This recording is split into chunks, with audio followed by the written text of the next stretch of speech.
6 साल का लंबा इंतजार, करोड़ों बुजुर्गों की उम्मीद पर अब बस कुछ घंटों का फासला।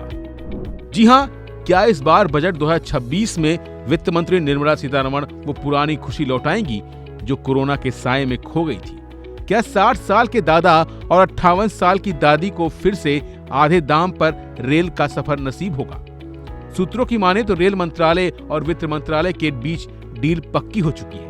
अब जरा वो दौर भी याद कर लीजिए जब रेलवे का टिकट बुक करते समय सिर्फ उम्र भरते ही किराया आधा हो जाता था। मार्च 2020 से पहले भारतीय रेलवे 60 साल के ऊपर के पुरुषों को 40% और 58 साल से ऊपर की महिलाओं को 50% की सीधी छूट देता था।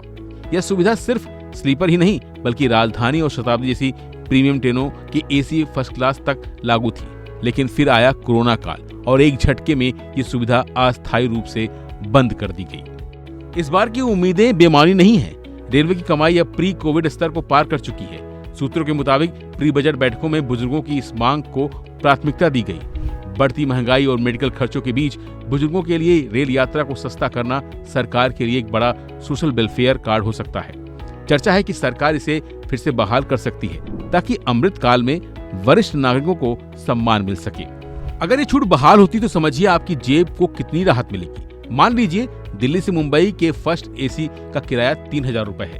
पुरानी व्यवस्था लौटी तो महिलाओं को ये टिकट सिर्फ 1500 रुपए मिलेगी। वहीं पुरुषों के लिए ये महज 1800 रुपए का होगा। यानी लंबी दूरी की यात्रा करने वाले बुजुर्गों के लिए ये किसी बड़ी लॉटरी से कम नहीं होगा। हालांकि राह इतनी आसान भी नहीं है। सरकार का तर्क रहा है कि इसे छूट से रेलवे पर सालाना करीब 1600 से 2000 करोड़ रुपए का बोझ पड़ता है। लेकिन विपक्ष और सामाजिक संगठनों का कहना है कि जब सांसदों और अन्य वीवीआईपीओं को रियायतें मिल सकती हैं, फिर देश के बुजुर्गों को क्यों नहीं? क्या सरकार इस बार केवल स्लीपर क्लास तक छूट सीमित रखेगी या फिर पुरानी व्यवस्था फिर से लागू कर ये बड़ा बदलाव करेगी? वैसे बुजुर्गों के लिए रेल यात्रा महज सफर नहीं है, अपनों से मिलने का जरिया है। हालांकि सूत्रों से मिली इस जानकारी ने करोड़ों दिनों में उम्मीद जगा दी है। अब सबकी निगाहें 1 फरवरी को सुबह 11 बजे पर टिकी हैं। क्या वित्त मंत्री निर्मला सीतारमण अपनी पोटली से किराए में राहत का तोहफा निकालेंगी या फिर इस बार भी बुजुर्गों को निराशा हाथ लगेगी? फिलहाल के लिए बस इतना ही। बाकी अपडेट बने रहिए वन इंडिया हिंदी के साथ।